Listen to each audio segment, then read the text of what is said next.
Okay, Bismillahirrahmanirrahim.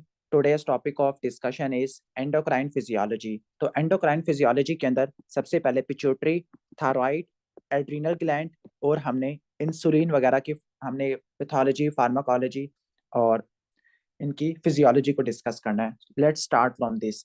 Starting from the basic concept of endocrinology. तो जो endocrinology है, endocrinology से भी पहले हम कुछ पढ़ लेते हैं एक्स्ट्रा चीज.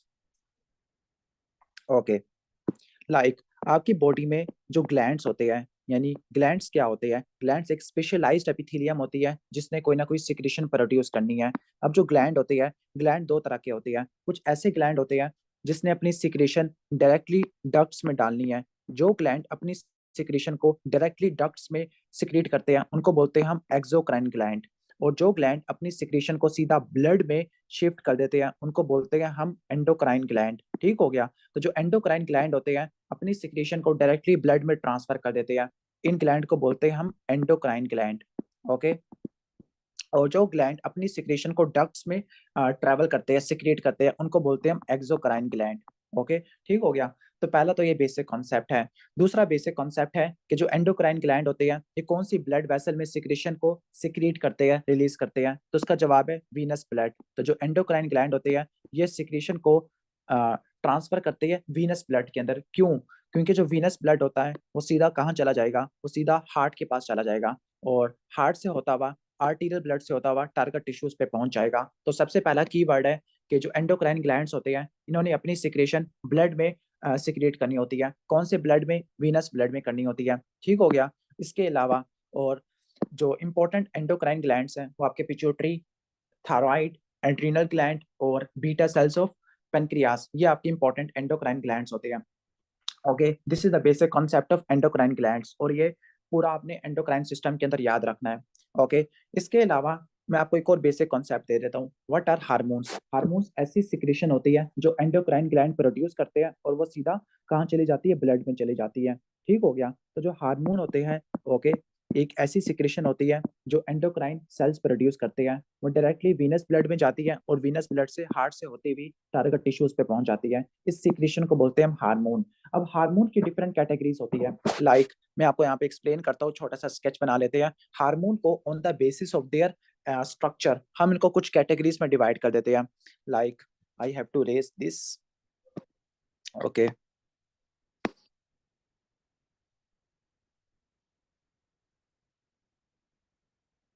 ओके. जो हार्मोन है इनकी कुछ कैटेगरी को पढ़ लेते हैं on the basis of their biochemistry. तो जो हार्मोन होते हैं, कुछ ऐसे हार्मोन होते हैं जिनकी जो प्रोटीन होती है, मतलब वो प्रोटीनिशियस होते हैं, मतलब उनका जो स्ट्रक्चर होता है वो पेप्टाइड वाला होता है. लाइक इसके एग्जांपल आप दे सकते हो, वो कौन सा हार्मोन है जिसका स्ट्रक्चर पेप्टाइड वाला है?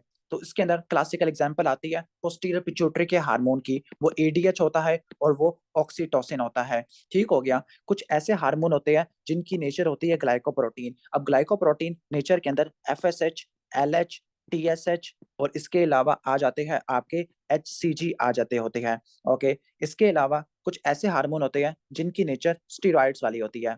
अब स्टीरॉइड्स वाली जो नेचर होती है इसमें क्लासिकल एग्जांपल कौन सी होती है?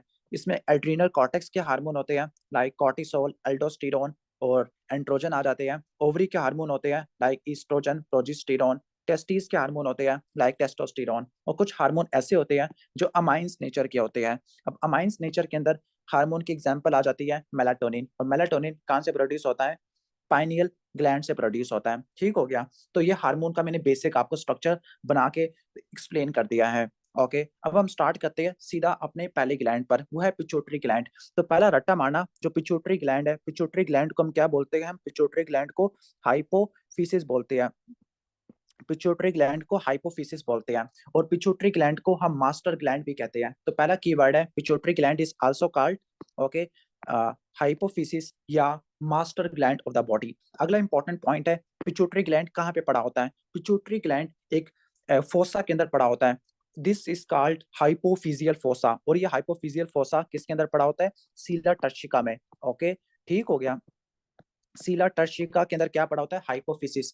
पिट्यूटरी ग्लैंड पड़ा हुआ होता है. दिस इज कॉल्ड सीला टर्शिका. ओके, और ये कौन सी साइनस से रिलेटेड होता है? ये सफिनॉइड साइनस से रिलेटेड होता है। ओके, अब इसकी क्या सिग्निफिकेंस है? इसकी ये सिग्निफिकेंस है कि जो सफिनॉइड साइनस है, हम इसी रूट से एंटर होते हैं पिट्यूटरी को निकालने के लिए। फॉर एग्जांपल, जब भी पिट्यूटरी ग्लैंड का ट्यूमर होगा, अब पिट्यूटरी ग्लैंड की ट्यूमर के अंदर आपका कौन सा आ जाएगा? कुछ ग्रोथ हार्मोन का ट्यूमर आ जाएगा जिसको एक्रोमेगाली कहते हैं, और प्रोलैक्टिन का ट्यूमर आ जाएगा जिसको प्रोलैक्टिनोमा कहते हैं। क्लियर? तो जब उन ट्यूमर को निकालना होगा तो हम सफिनाइड साइनस के जरिए एंटर हो गए पिट्यूटरी ग्लैंड को निकालने के लिए। This is called transsphenoidal surgery. Okay, तो ये आपने रट्टा मार लेना है इस पॉइंट को। क्लियर?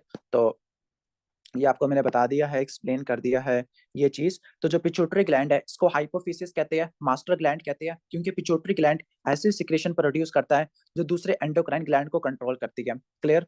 ठीक हो गया? ये आज चीज आ जाएगी। अब हम पिट्यूटरी ग्लैंड के स्ट्रक्चर पे आ जाते हैं। जो पिट्यूटरी ग्लैंड है इसके दो लोब्स होते हैं या दो स्ट्रक्चर होते हैं। क्लियर?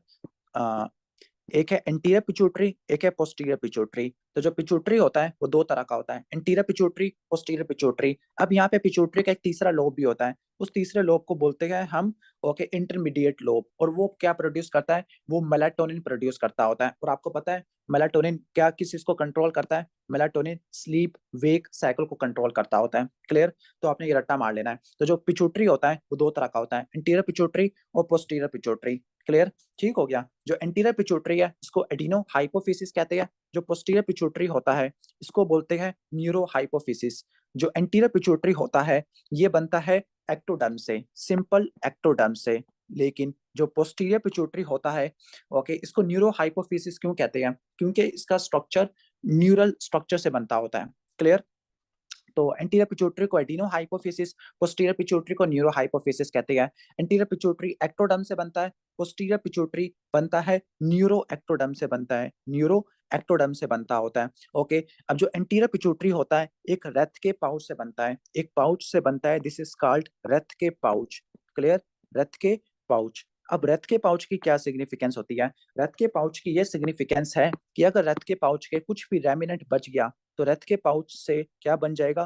क्रेनियोफेरेंजियोमा। ओके, यानी अगर रथ के पाउच का कुछ भी रेमिनेंट बाकी रह गया तो वो क्या बनाएगा? वो क्रेनियोफेरेंजियोमा बना देगा। यानी रथ के पाउच के रेमिनेंट का जो ट्यूमर होता है उसको क्रेनियोफेरेंजियोमा कहते हैं। और ये क्रेनियोफेरेंजियोमा ऑप्टिक कियाज्मा को कंप्रेस करता है। और जब ऑप्टिक कियाज्मा को कंप्रेस करेगा तो क्या होगा? बाई टेम्पोरल हेमिनोपिया होगा। क्लियर? ठीक हो गया? बाई टेम्पोरल हेमिनोपिया होगा।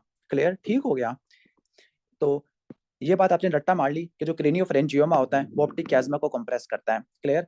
इसके अलावा ऑप्टिक कियाज्मा को और कौन कौन से ट्यूमर कंप्रेस करते हैं? एक तो क्रेनियोफेरेंजियोमा हो गया जो कि आपको बच्चों में देखने को मिलता है। इसके अलावा अगर आपको हिस्ट्री मिले कि एक अडल्ट है जिसका जिसका हेड का साइज बढ़ना शुरू हो गया है, हैंड और फीट का एडिमा है, ओके, तो मैं किसकी तरफ आपको बता रहा हूँ? मैं आपको एक्रोमेगाली का बता रहा हूँ। दूसरा ट्यूमर है एक्रोमेगाली। तीसरा ट्यूमर है फीमेल में एमेनोरिया और ग्लैक्टोरिया करवाएगा और मेल के अंदर लॉस ऑफ लिबिडो करवा देगा। दिस इज का प्रोलैक्टिनोमा। क्लियर? तो जो तीन ट्यूमर होते हैं वो हमारे ऑप्टिक कियाज्मा को कंप्रेस करते हैं। ओके, और ऑप्टिक कियाज्मा को कंप्रेस करेंगे तो क्या हो जाएगा? बाई टेम्पोरल हेमिनोपिया हो जाएगा। क्लियर? तो ये चीज आपको मैंने एक्सप्लेन कर दिया अच्छे से। अब हम इसके बाद आगे चलते हैं। ओके, नेक्स्ट हम आगे चलते हैं। तो एंटीरियर पिट्यूटरी का मैंने बता दिया, पोस्टीरियर पिट्यूटरी का बता दिया, आपको रेफरेंस दे दिया। अब जो एंटीरियर पिट्यूटरी होता है इसको एडिनो हाइपोफिसिस वगैरह कहते होते हैं। और ये मेन जो पोर्शन होता है पिट्यूटरी का, एक बात रट्टा मार लेना, जो पिट्यूटरी का ये वाला जो पोर्शन है एंटीरियर पिट्यूटरी जिसको एडिनो हाइपोफिसिस कहते हैं, इसने हार्मोन को प्रोड्यूस भी करना है और हार्मोन को सिक्रेट भी करना है। लेकिन जो पोस्टीरियर पिट्यूटरी होता है इसने हार्मोन को प्रोड्यूस नहीं करना, ये सिर्फ हार्मोन को स्टोर करता है और हार्मोन को रिलीज करता होता है। क्लियर? ठीक हो गया? तो जो पोस्टीरियर पिट्यूटरी होता है कोई भी हार्मोन नहीं बनाता, पोस्टीरियर पिट्यूटरी सिर्फ हार्मोन को रिलीज करता होता है। ओके, ठीक हो गया? यानी पोस्टीरियर पिट्यूटरी सिर्फ हार्मोन को स्टोर करता है और रिलीज करता होता है। अब पोस्टीरियर पिट्यूटरी के पास हार्मोन कहाँ से आता है? हार्मोन आता है हाइपोथैलेमस से। अब हाइपोथैलेमस में दो तरह के न्यूक्लियस होते हैं, एक होता है सुप्रा ऑप्टिक न्यूक्लियस, ओके, और दूसरा होता है पैरावेंट्रिकुलर। अब जो सुप्रा ऑप्टिक न्यूक्लियस होता है, सुप्रा ऑप्टिक न्यूक्लियस ने क्या प्रोड्यूस करना होता है? सुप्रा ऑप्टिक न्यूक्लियस ने ईडीएच प्रोड्यूस करना होता है। और जो पैरावेंट्रिकुलर न्यूक्लियस है इसने ऑक्सीटोसिन प्रोड्यूस करना होता है। और ये फिर पोस्टीरियर पिट्यूटरी के पास आ जाते हैं। ओके, और एक प्रोटीन बाइंड करती है, कैरियर प्रोटीन, जो उनको ट्रांसपोर्ट करती होती है। This is the neurohypophysis. Okay, clear? ठीक हो गया? तो ये आपको मैंने बता दिया पोस्टीरियर पिट्यूटरी के बारे में और एंटीरियर पिट्यूटरी के बारे में आप देख लेते हैं। अब जो एंटीरियर पिट्यूटरी है इसने वो हार्मोन प्रोड्यूस करने हैं जो दूसरे एंडोक्राइन ग्लैंड्स को अफेक्ट करेगा। ओके, ठीक हो गया। तो इसमें कौन कौन से होते हैं? इसमें पहला आपका आ जाता है एफएसएच और एलएच आता है। अब एफएसएच एलएच क्या करते होते हैं? एफएसएच एलएच ने जाके ओवरी में और टेस्टिस पे जाके एक्शन करना होता है। जैसे फीमेल्स के अंदर एफएसएच एलएच क्या करते हैं? फीमेल्स के अंदर एफएसएच एलएच क्या करते हैं? फोलिकुलर फेज को कंट्रोल करते हैं। इसके अलावा एलएच क्या करवाता है? ओव्यूलेशन करवाता है। क्लियर, ठीक हो गया। इसी तरह मेल के अंदर एलएच क्या करवाएगा? मेल के अंदर जो एलएच होता है वो टेस्टोस्टेरोन की प्रोडक्शन को बढ़ाता है और जो एफएसएच होता है वो क्या करता है?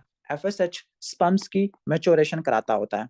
क्लियर, तो ये आपने रट्टा मार लेना इस बात को, सही हो गया। तो ये चीज आ जाएगी। तो हमने ये देख लिया कि जो पिट्यूटरी के दो लोब होते हैं, तीन लोब होते हैं वैसे, anterior pituitary, intermediate pituitary, posterior pituitary. Anterior pituitary को एडिनो हाइपोफिसिस कहते हैं और जो पोस्टीरियर पिट्यूटरी है उसको न्यूरो हाइपोफिसिस कहते हैं। एंटीरियर पिट्यूटरी एक्टोडर्म से बनता है, पोस्टीरियर पिट्यूटरी न्यूरो एक्टोडर्म से बनता है। एंटीरियर पिट्यूटरी अपने हार्मोन बनाता भी है और रिलीज भी करता है। पोस्टीरियर पिट्यूटरी अपने हार्मोन प्रोड्यूस नहीं कर सकता, सिर्फ रिलीज करता है। एंटीरियर पिट्यूटरी ऐसे हार्मोन प्रोड्यूस करता है जो दूसरे एंडोक्राइन ग्लैंड्स के सिक्रेशन को कंट्रोल करते हैं। Like FSH LH ovary testis पे काम करता है। एसीटीएच कॉर्टिसोल की प्रोडक्शन को बढ़ा देता है फ्रॉम जोना ग्लोमेरुलोसा। टीएसएच क्या करता है? टी3 टी4 की प्रोडक्शन को बढ़ा देता है। प्रोलैक्टिन क्या करता है? प्रोलैक्टिन क्या करता होता है? प्रोलैक्टिन के बहुत सारे फंक्शंस होते हैं, इसको हम आगे जाके पढ़ेंगे और प्रोलैक्टिनोमा की फॉर्म है। लेकिन आपको एक चीज बता दूं, प्रोलैक्टिन का मेन फंक्शन है मिल्क की प्रोडक्शन करना। इसके अलावा ग्रोथ हार्मोन क्या क्या फंक्शन होता है? ग्रोथ हार्मोन का फंक्शन है पूरी बॉडी के सॉफ्ट टिश्यू और बोनी टिश्यू इनकी ग्रोथ को कंट्रोल करना। और बीटा एंडोर्फिन, बीटा एंडोर्फिन ये ओपियाइड्स होते हैं और ये थोड़े से हमारे एनर्जीजिया सिस्टम के अंदर पार्टिसिपेट करते हैं। क्लियर, ठीक हो गया। तो ये हमारा बेसिक फिजियोलॉजी होगी हमारे इसकी, कहने का मतलब है पिट्यूटरी वाले की। तो ये बेसिक फिजियोलॉजी हो गया। तो उम्मीद है कि आपको समझ आ गया होगा हमने कैसे इसको लाइक लेके चलना है पिट्यूटरी वाले हार्मोन्स को। उम्मीद है कि आपको समझ आ गया होगा। लेट मी सी दैट, अगर आपको कोई क्यूरी वगैरह है या कोई मसला वगैरह है। ओके,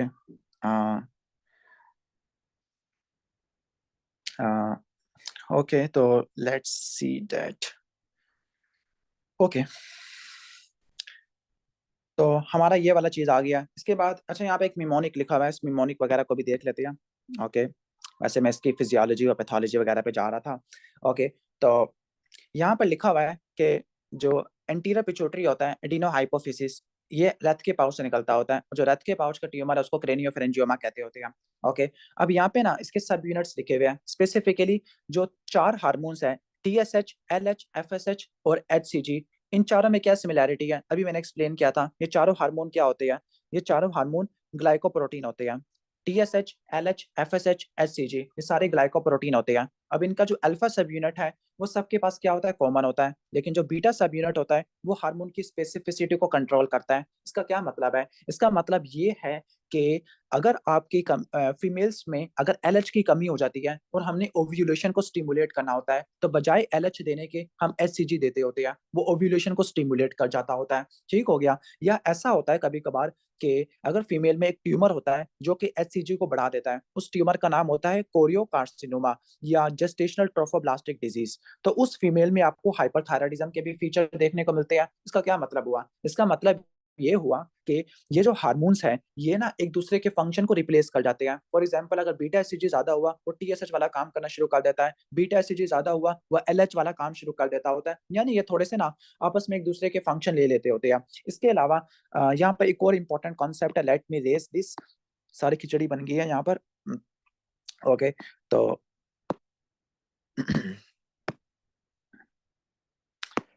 ओके, अब यहाँ पे एक इंपॉर्टेंट कॉन्सेप्ट आया हुआ है।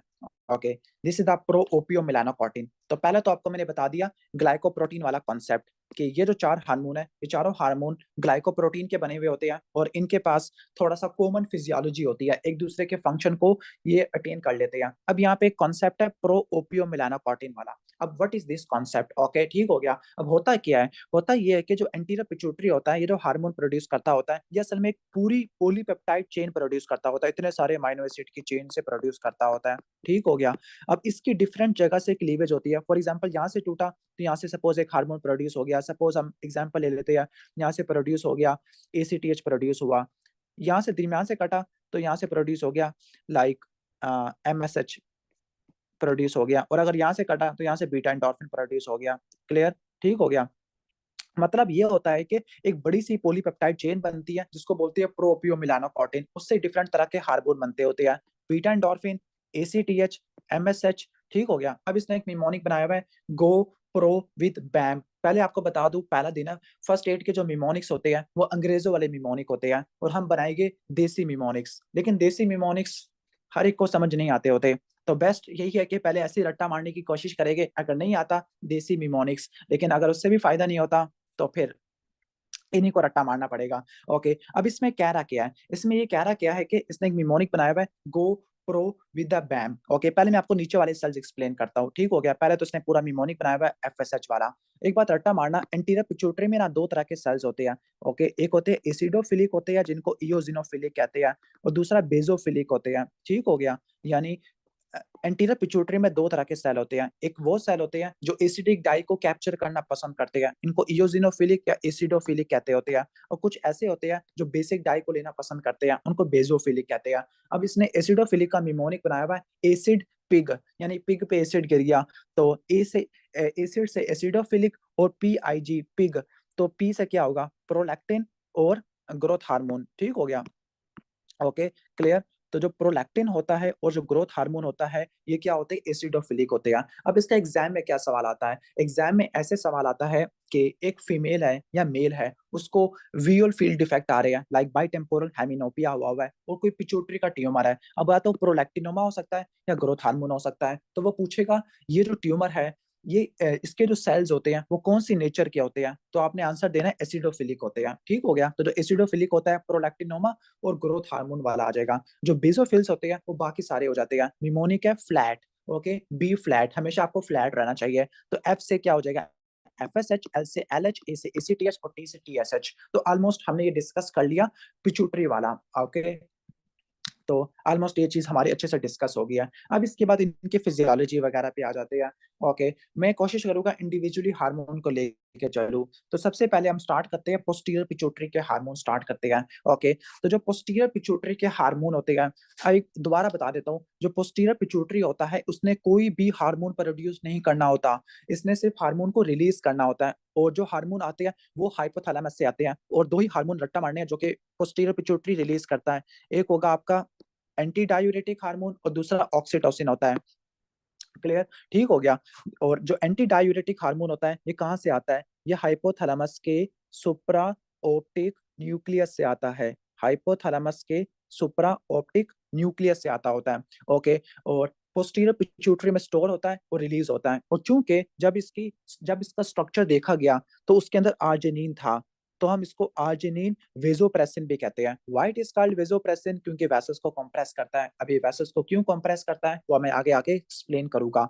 तो जो एंटी डायूरेटिक हार्मोन है सुप्रा ऑप्टिक न्यूक्लियस से प्रोड्यूस होता है, हाइपोथैलेमस में से प्रोड्यूस होने के बाद पोस्टीरियर पिट्यूटरी में स्टोर होना शुरू हो जाता है। ठीक हो गया। क्लियर? तो ये चीज आपने रट्टा मार लेनी है। और चूंकि इसमें आर्जिनिन होता है तो उसको आर्जिनिन वेसोप्रेसिन कहते हैं। Why it is called vasopressin, क्योंकि हाई डोज में देने की वजह से ये क्या करवा देता है, वेजो कंस्ट्रक्शन करा देता है। और जब वेजो कंस्ट्रक्शन होती है तो फिर क्या होता है, वेजो कंस्ट्रक्शन की वजह से TPR बढ़ जाता है। जब TPR बढ़ जाता है तो ब्लड प्रेशर भी क्या होता है, बढ़ जाता होता है। क्लियर? सही हो गया। तो ऑलमोस्ट आपने ये रट्टा मार लेना है। ओके, तो ये आज आ गया ADH वाला। अब हम ADH को डिटेल से देख लेते हैं। ओके, ज्यादातर स्टूडेंट को सिर्फ ये पता है कि जो ADH होता है वो सिर्फ और सिर्फ वाटर की रीअब्जॉर्प्शन करता है और ब्लड की ऑस्मोलैरिटी को कंट्रोल करता है। लेकिन मैं आपको बताता हूँ ADH के बहुत सारे फंक्शंस होते हैं, और हर एक रिसेप्टर की क्लिनिकल सिग्निफिकेंस होती है, वो मैं आपको बताने वाला हूँ। Okay, clear? तो ये तो समझ आ गया ये वेजोप्रेसिन क्यों होता है, क्योंकि ये वेजो कंस्ट्रक्शन कराता होता है। क्लियर? अब आपने ये याद रखना है कि जो ADH होता है, ADH के कुछ रिसेप्टर होते हैं, V1, okay, specifically V1A, V1B और V2, यानी वेसोप्रेसिन के कुछ रिसेप्टर होते हैं, V1, V2 और V3। इसको हम V3 भी कहते हैं। ओके, इसको हम V3 भी कहते होते हैं। ओके, अब इनके मैकेनिज्म वगैरह अगर आपको आने चाहिए, चलो मैं आपको बता देता हूँ। लाइक जो V1A रिसेप्टर होता है ये IP3 डैग मैकेनिज्म के जरिए काम करता है, IP3 डैग मैकेनिज्म के जरिए काम करता है।